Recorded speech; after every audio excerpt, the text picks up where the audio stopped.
So, my meaning. I will comment. It's a remarkably emotional thing. And I think as I was thinking about doing this and on camera and whatever, it's very vulnerable to what we're asking patients to do. I think that the thing I want most or value most is to be remembered after I die. I don't know if I read too many Greek tragedies as a child, but the idea that my name will be spoken, that my story will be told and retold.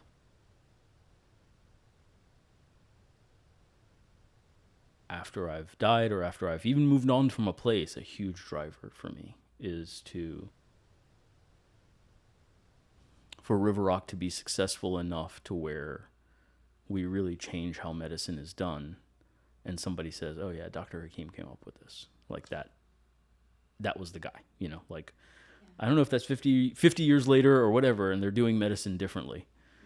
Yeah. And they say, yeah, primary care really underwent a change in the mid 2020s because this crazy guy came up with a better way of approaching primary care. An intimate relationship is really important to me.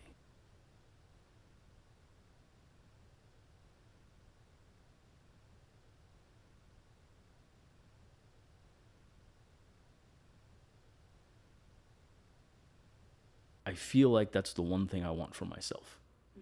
That a deeply satisfying sexual intimate relationship is something I want for sort of the one thing I ask of the universe for myself. What do you want that to look like, or what does intimacy look like? I think that looks like a combination of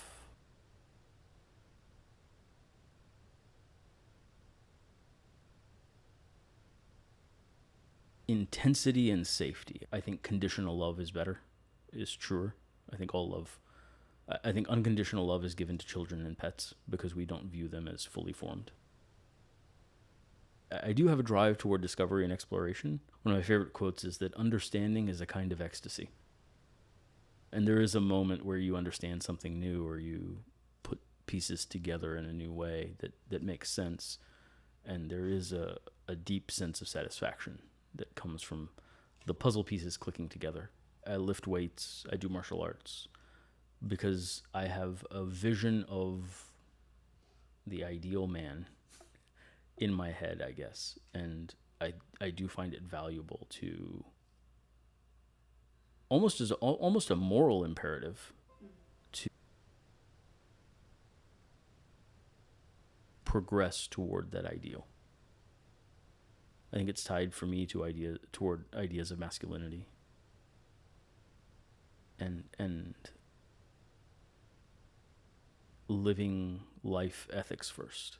Great quote from Ursula K. Le Guin, who says that innocence can be a force for good, but it has no strength against evil. And I think part of my value set is developing strength against evil and the capacity for violence, the capacity for protection, but then ethically applying those capacities. So Jordan Peterson would call that learning to be a monster and then control it. My ethical framework is very individual focused. How do I treat this person in front of me? I'm sure the philosophy is driven to some degree by my personal preferences, but I don't really recognize the existence of groups of people. Groups are always made of individuals. My loyalty is always to individuals, not groups. I don't recognize the idea of having loyalty to a group. And that also is kind of an ethical claim.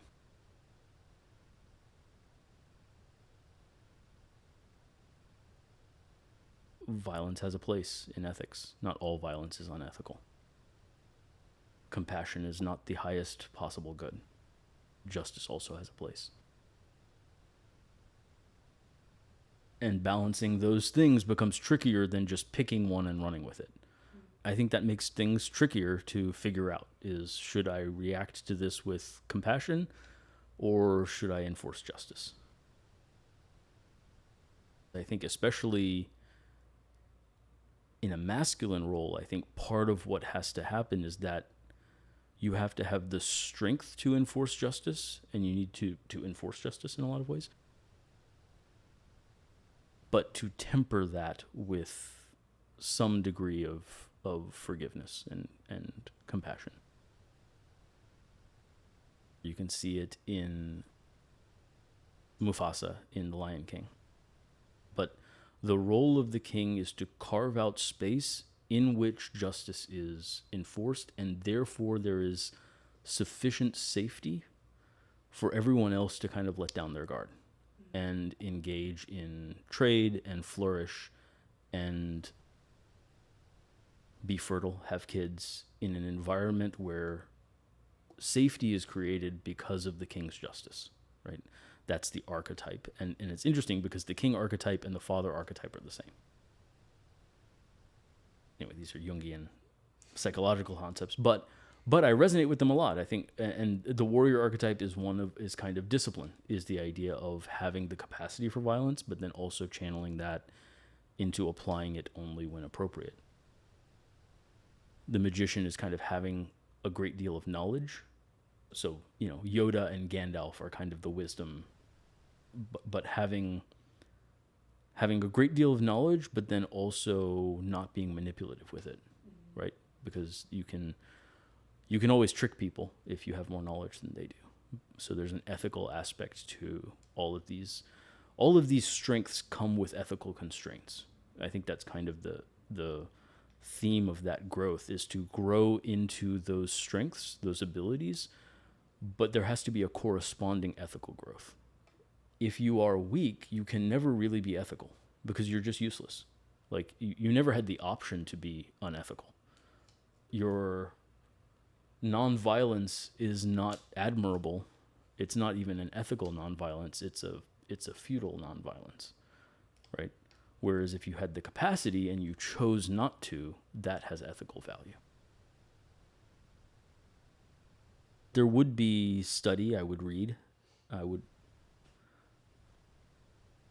think that's probably the biggest loss I've felt recently is I'm so busy building things for RiverRock that I don't have time to study, to take in new knowledge. And whenever there are like 5 books that I've read 30% of that I need to finish, because every time I read it, I get huge brainwave, huge new ideas, new thoughts. But it is very difficult to find the time. I do love building things. I do love carpentry or 3D printing or cooking really good food, handmade pasta and sous vide steak and sourdough bread. And, I really enjoy making those things as well as eating them. I haven't done martial arts recently. Since the pandemic, that's been hard. The face-to-face contact kind of got pushed aside. I'd like to pick that back up again, but at least the fitness component I'm pretty diligent about, and I think the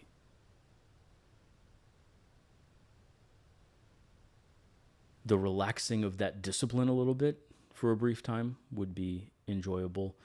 Although I think the flip side, if it were more than a weekend, if I had 2 months off, I would actually really like to dedicate myself to that even more. If I had 2 months off, I think I would love to read. I would,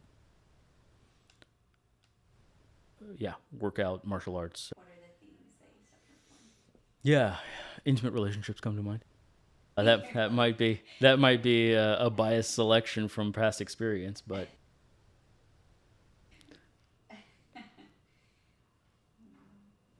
RiverRock definitely comes to mind. I do, in that regard, sacrifice or pursue that physical growth through quite a bit of difficulty or suffering or whatever you want to call it. Suffering seems melodramatic, but on the other hand, I do hate working out that much.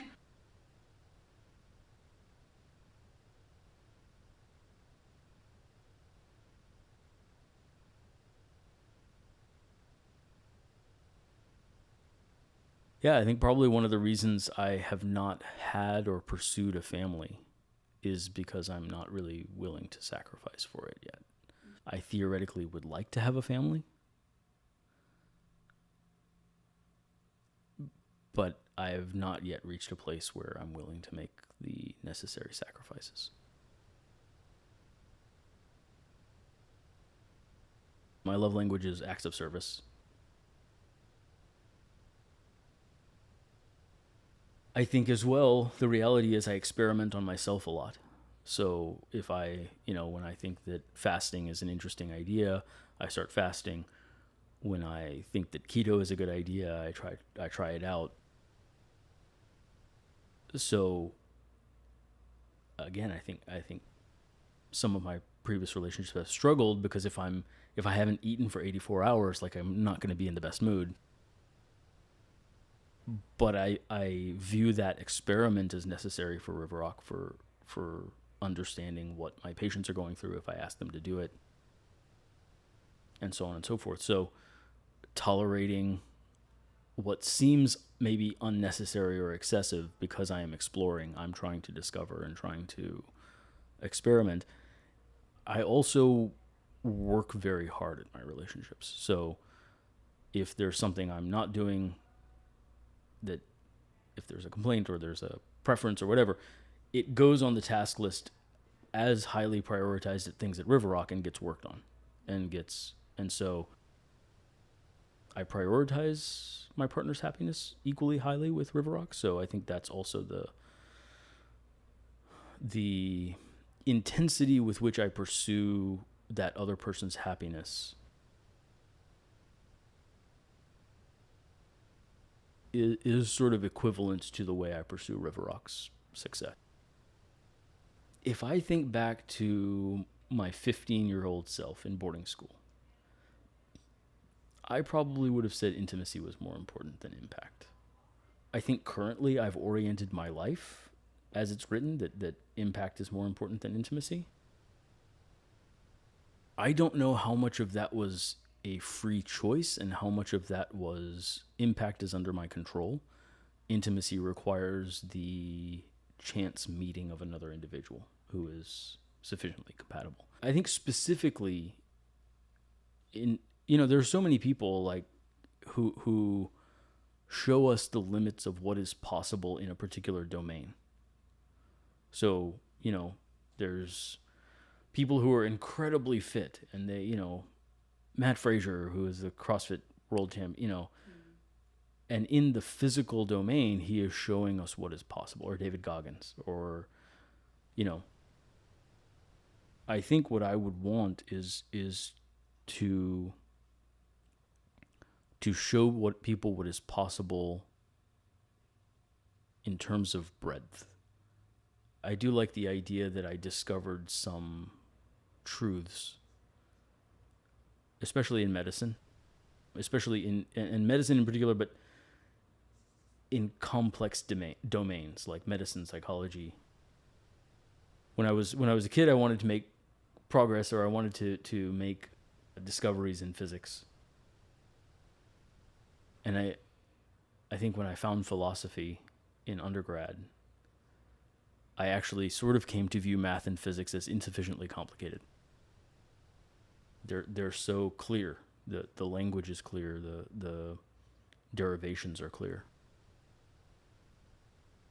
Whereas philosophy, psychology, medicine to me those are complex fields where a mathematical understanding is probably not possible. And so you end up having to operate in conditions of uncertainty. And so in that regard, I think the ability to have insight in such a field is, to me, a greater accomplishment. and that would be something I would want to be known for, is someone who was able to extract principles from, or extract operating principles in complex fields. I mean, that's really, even, I mean, this conversation, like meaning of life, vision, plans, targets. The value there is not only in doing it, but in creating that as an algorithm, being able to teach you the algorithm. Now, if at RiverRock we create something replicable, now we've extracted how to practice medicine in a way that is repeatable, teachable, expandable, scalable. In a way that embraces the, like, the non-mathematical aspects. Creating an algorithm that is repeatable and reliable, but also in an area where we have no mathematical understanding. We have no sort of like first principles understanding of unconscious impulses. Certainly some of them are biological, some of them are whatever. You can make some inferences, but we don't really know. And yet, hopefully we'll be able to get to a point where we extract a reliable algorithm. I think that's would be a huge accomplishment. One of my favorite sayings is, a ship is safest in harbor, but that's not why we build ships.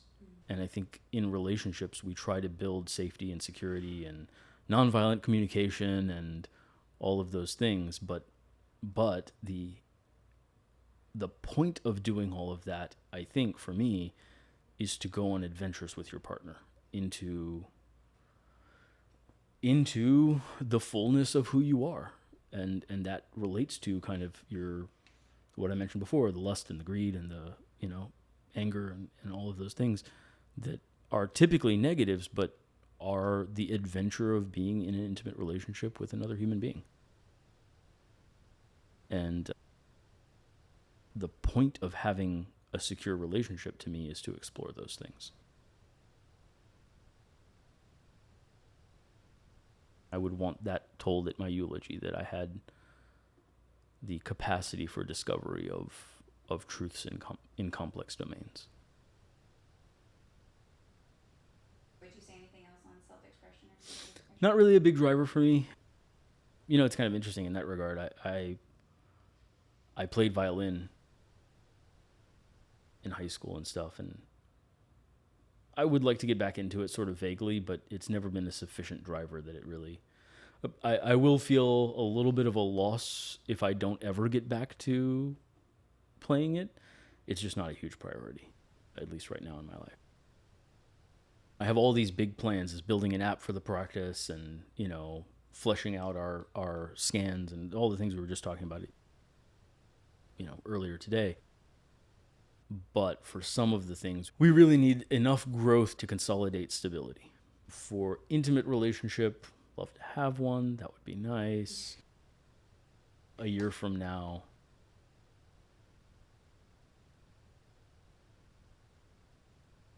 I would love to find somebody who is truly compatible. I've gained quite a bit of muscle mass. That was my goal for the last 6 months, is to pack on 10 pounds of muscle, and I've got about 8 out of those 10. So, but in order to get those 10 pounds, I also gained a fair bit of fat.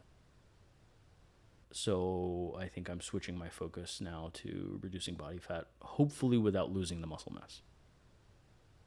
I've always wanted to be able to, squat 2 plates, which I can do now. My deadlift is up to 305, I think.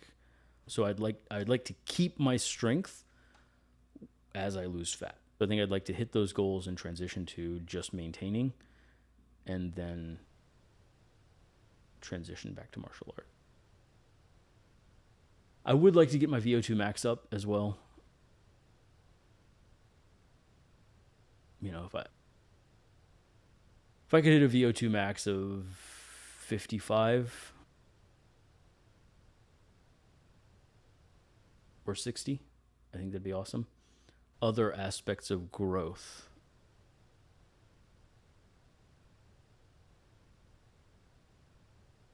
The biggest source of growth ethically for me right now actually is spending time with my friend Jassim, who is remarkably annoying in his ethical capacity.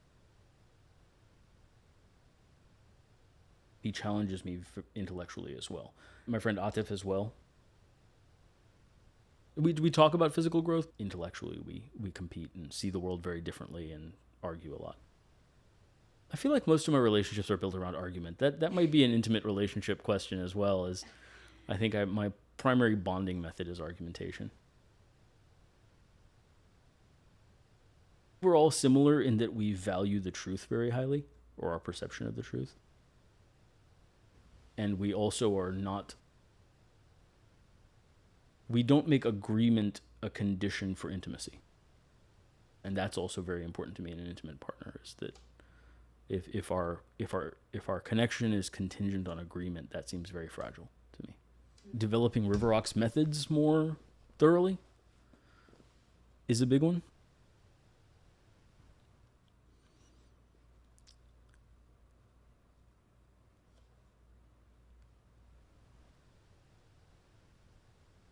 In particular, I think having the physical domains really well defined, VO2 max, strength training, and then the cognitive domains really well defined in terms of cognitive testing, EEG scans, that kind of stuff. The last thing I need to figure out is the relational component, is how do I help patients optimize community, family, intimacy? And to what degree do we test those things? How do we quantify? How do we set goals? Because those are really tricky to figure out what your metrics are. But you can't really reliably improve something unless you have metrics. But if you're picking a metric, as we talked about in our feedback thing, is a very dangerous thing.